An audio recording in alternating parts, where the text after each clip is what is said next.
Tiago capítulo 1, versículos 19 e 20. Meus amados irmãos, tenham isso em mente. Sejam todos prontos para ouvir, tardios para falar e tardios para ficar irado, pois a ira humana não produz a justiça de Deus. Nós temos aqui nesses versos 3 recomendações, mas somente a terceira delas é que é acompanhada da razão pela qual ela deve ser exercitada com cuidado, para não se precipitar. Então faz sentido ser pronto para ouvir, tardio para falar, porque falar antes de ouvir geralmente não dá certo, né? E é uma atitude precipitada a falar antes de você ouvir do que se trata, né? Na terceira recomendação de ser tardio para ficar irado, Tiago fez questão de ressaltar, então, claramente, a razão pela qual é aconselhável ser tardio para se irar. É interessante que ele diz que a razão para ser tardio em ficar irado é porque a ira humana não produz a justiça de Deus. Não é interessante que a recomendação de Tiago não é para a gente remover o sentimento de ira, né? Mas é para a gente, sim, estar controlando o sentimento de ira.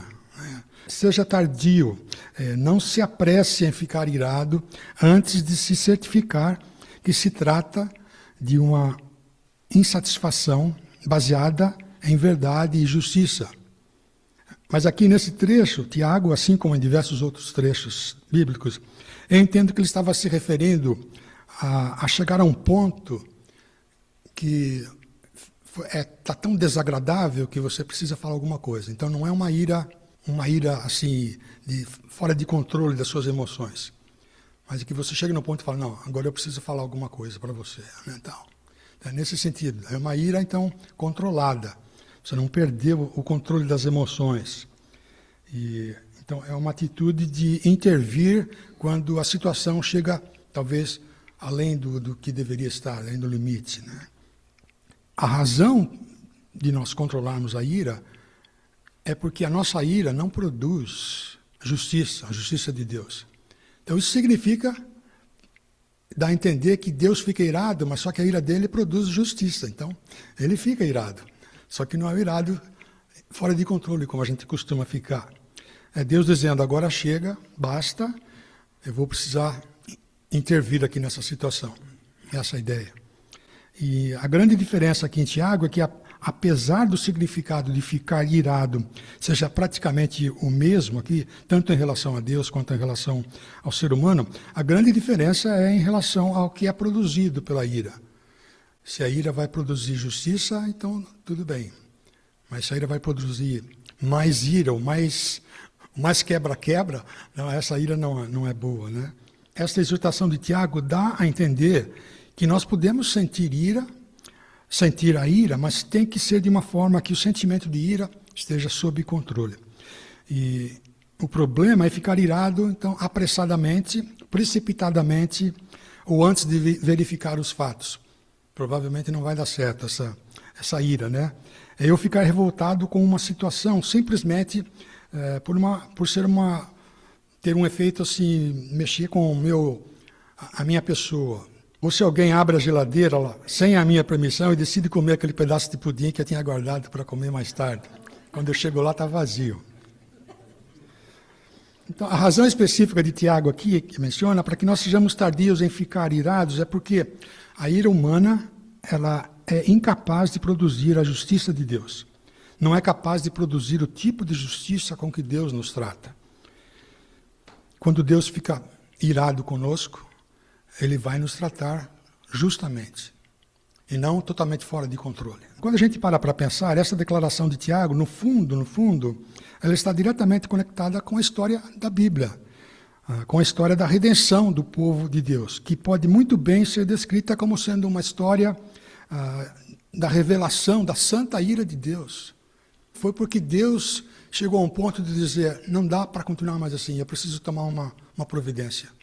Como ele fez com Sodoma e Gomorra. Chegou no ponto, daqui não passa. Então, Deus, ele intervém e ele expressa a sua ira da maneira como ele acha que é conveniente expressar, né? Então, e a história da Bíblia, basicamente, nós podemos dizer que é a história quando essa ira santa e justa, soberana de Deus, ela intervém. E aí que Deus, então, providencia libertação, cura para a situação que nós estamos passando. Então, a ira divina, quero comparar, então, a ira divina com a ira humana, né? A ira de Deus, no contexto bíblico, se refere, então, ao desagrado de Deus diante da situação que ele está vendo, que está acontecendo na terra. E a reação santa, justa e apropriada de Deus diante da maneira como os seres humanos não apenas rejeitam a revelação de quem ele é, mas também Deus olha pessoas preferindo adorar outros ídolos, até animais, ao invés do Deus verdadeiro. Ele fica irado porque ele quer que toda a sua criação funcione de acordo com a sua vontade. E quando ela não é ignorada, quando nós desobedecemos, então Deus entra em desagrado. Aí que então a ira de Deus se revela a nós de alguma forma. Olha alguns versos bíblicos que ensinam sobre a ira de Deus, que também é chamada de zelo de Deus, nas palavras de Deus. Por exemplo, Deuteronômio 4, 23 e 24. Tenham cuidado de não se esquecer da aliança que o Senhor, o seu Deus, fez com vocês. Não façam para vocês ídolo algum com a forma de coisa alguma que o Senhor, o seu Deus, proibiu. Pois o Senhor, o seu Deus, é fogo consumidor, é um Deus zeloso. Também Deuteronômio capítulo 6, um pouco mais adiante, versos 14 e 16. Não sigam outros deuses, os deuses dos povos ao redor, pois o Senhor, o seu Deus, que está no meio de vocês, é Deus zeloso. A ira do Senhor, o seu Deus, se acenderá contra vocês, e ele os banirá da face da terra. Não ponham à prova o Senhor, o seu Deus, como fizeram em Massá. Naum 1:6, falando sobre Deus. Quem pode resistir à sua indignação? Quem pode suportar o despertar da sua ira? O seu furor se derrama como fogo e as rochas se despedaçam diante dele. Em Novo Testamento, Romanos 1:18. Portanto, a ira de Deus é revelada dos céus contra toda impiedade e injustiça dos homens que suprimem a verdade pela injustiça, pois o que de Deus se pode conhecer é revelado entre eles, porque Deus lhes revelou. Então Deus ele é apresentado como um Deus zeloso em expressar o seu intenso e exclusivo amor pelos seus filhos, pelo seu povo, não aceitando então fidelidade e adoração dividida. Não adorem outros deuses, porque Deus vai ficar irado. Ele vai solucionar essa situação. Essa característica zelosa do caráter de Deus, então, em realizar a sua santa justiça, a sua soberana vontade, está presente em praticamente toda a Escritura. É por isso que Deus, de forma alguma, abre mão do cumprimento da sua vontade na nossa vida. Ele quer que nós possamos desfrutar da sua vontade. A ira de Deus, então, ela é bem diferente do que a ira humana. A ira humana, nós ficamos irados, lógico, com intensidades variadas, né? Mas todas as vezes em que a nossa vontade é questionada, é desobedecida, é atacada, ignorada, nós reagimos. Nós temos, então, que expressar algum tipo de ira. Mas o problema é que os nossos desejos, as nossas vontades, as nossas reações são contaminadas pelo nosso egocentrismo, né? Pela nossa imperfeição, pela nossa pecaminosidade. Nós queremos revidar, né? Pagar com a mesma moeda. Então dá para ver isso no mesmo capítulo que acabamos de ler de Romanos, capítulo 1, quando ele diz, Romanos 1, versos 22 e 23, embora, falando dos homens que rejeitam, que adoram outros deuses, né? Embora eles afirmem ser sábios, tornaram-se tolos, insensatos, e trocaram a glória de Deus, do Deus imortal, por imagens feitas à semelhança do homem mortal, bem como de aves, quadrúpedes e répteis. A ira de Deus sempre intervém quando a nossa ira está ativa. Então, são duas iras que estão sempre em choque, né? Sempre que Deus intervém é porque os homens obedeceram às suas próprias vontades, seus desejos, e não à vontade de Deus, né?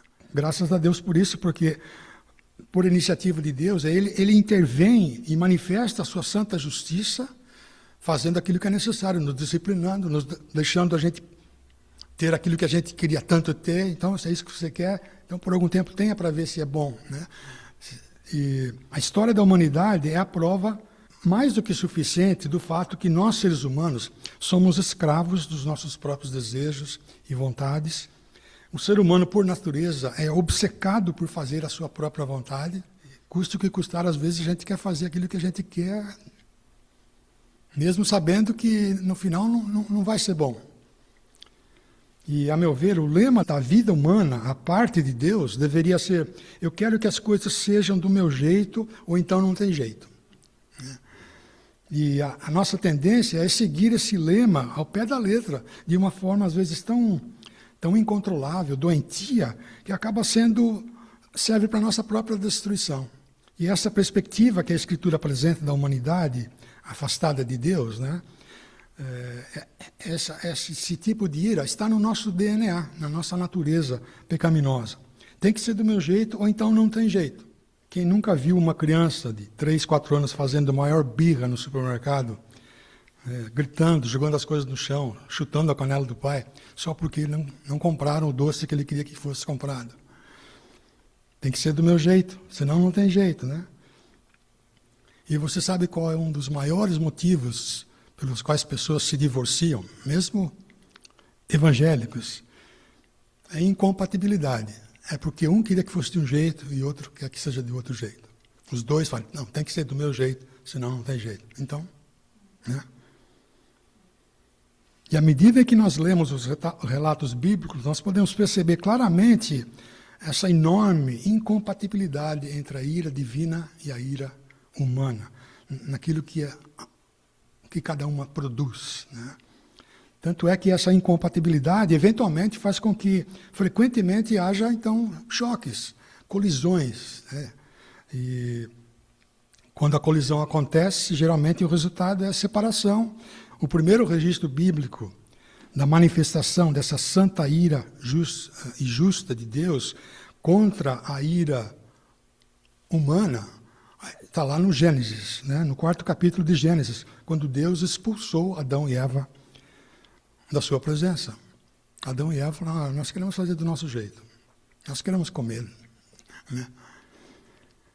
E em seguida nós temos a manifestação da ira humana na reação de Caim, que matou o seu irmão, aparentemente por inveja, né? Eu quero que as coisas sejam do meu jeito, senão não tem jeito. E os relatos do Velho Testamento estão permeados dessas manifestações. Alguns relatos são até duros demais para a gente ler, das consequências que a ira humana produz, né? E qualquer pessoa que porventura esteja lendo a Bíblia pela primeira vez, quanto mais avança na leitura, ela vai percebendo esse tipo de conflito, né? E eu imagino que uma pessoa que lê a Bíblia pela primeira vez fica pensando: mas será que essa ira vai continuar sempre? Até onde que vai? Aonde que vai parar esse negócio, né? Será que algum dia a ira de Deus vai derrotar a ira humana para que ela não seja tão venha à tona, né? E se a ira de Deus vencer, será que ele vai dizer para a humanidade: agora chega, cansei, eu vou eliminar vocês da face da terra? Ou será que Deus vai intervir? Obviamente que Deus interveio, né? E quando nós olhamos para a história da redenção como um todo, não é difícil perceber que a ira divina e a ira humana, elas estão constantemente, então, se chocando, se colidindo. Mas a maior de todas as colisões entre a ira humana e a ira de Deus é esta que nós comemoramos na Páscoa, onde a ira humana chegou a tal ponto que Deus precisou intervir com seu Filho. E interveio com a sua ira, com a sua santa ira, né? Tem um trecho no Novo Testamento que registra exatamente a ocorrência dessa colisão. E ela faz parte de um sermão pregado por Pedro, o apóstolo Pedro, em que ele apresenta a verdadeira razão pela qual Jesus foi crucificado e morto.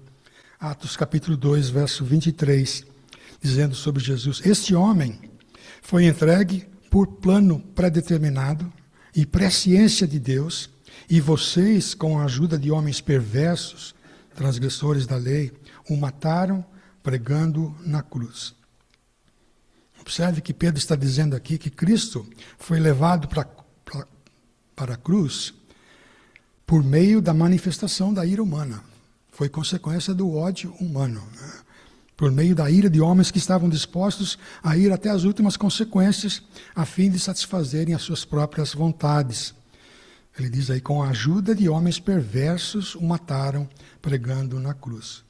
Pessoas que, por não quererem abrir mão de suas próprias vontades, não só rejeitaram o Messias, aquele que foi enviado por Deus, mas também o condenaram a ser morto numa cruz.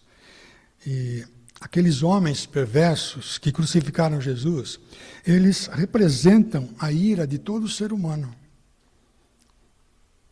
Eles representam essa ira de pessoas que um dia recusaram reconhecer que Jesus era quem ele disse que era. Ou seja, foi por causa da ira humana, por causa do nosso egocentrismo pecaminoso que Jesus foi crucificado.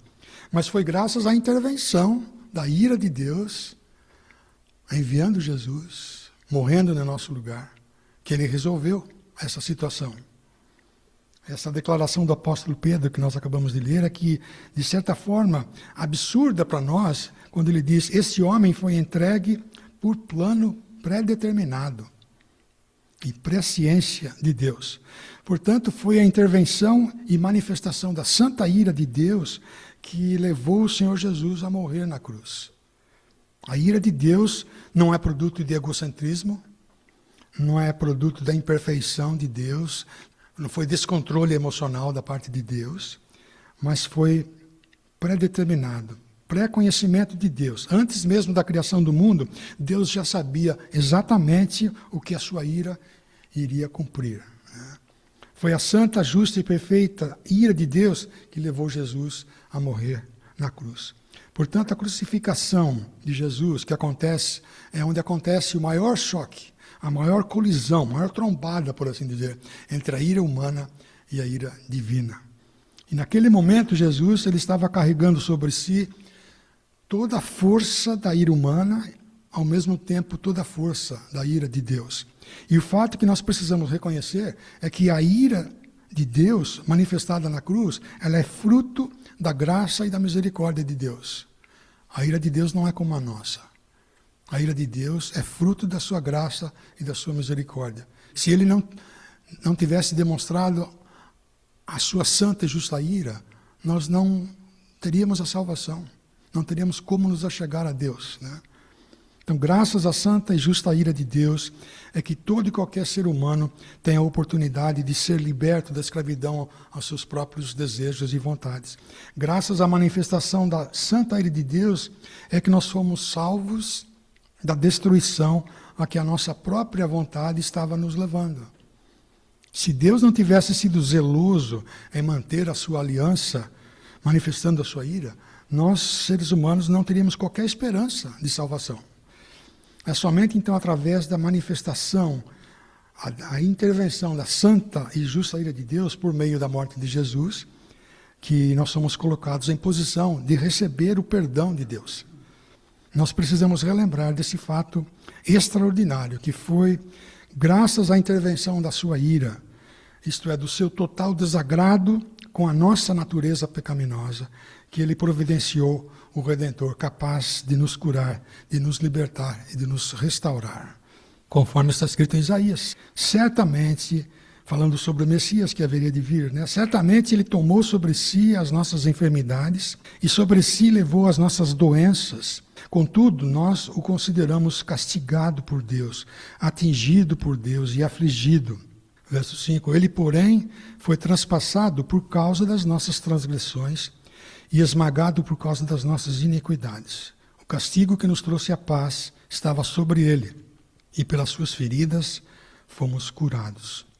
Então, o Senhor Jesus, pregado na cruz, é a maior intervenção da ira de Deus em nosso favor, vencendo a morte e, consequentemente, vencendo aquilo que era, por natureza, era nosso desejo de continuar adorando a nós mesmos ou qualquer outra coisa, né?